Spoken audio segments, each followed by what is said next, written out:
Et une chose aussi à retenir, mes honorables frères et sœurs, c'est que quand Dieu te prive, en fait, il te donne. Quand Dieu te prive, en fait, il t'éduque. Quand Dieu te prive, en fait, il veut que tu te réveilles. Et on le voit à travers, à titre d'exemple, le mois du Ramadan. Allah subhanahu wa ta'ala nous prive de boire et de manger, afin qu'on se rende compte de ce grand bienfait qui est le fait de boire et de manger, même de l'eau ou des dattes. Mais si on n'est pas privé, eh bien on banalise les bienfaits trop facilement, et trop longuement, et de manière ingrate.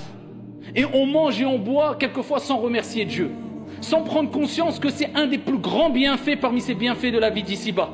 On a même du mal à dire Alhamdulillah quand on finit de manger, louange à Dieu.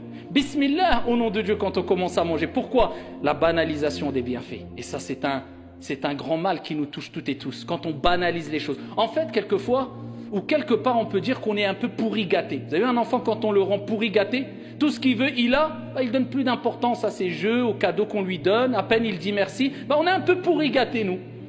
Comme on a des bienfaits tous les jours, la vue, la santé, la sécurité, le logement, le chauffage, l'eau, la nourriture.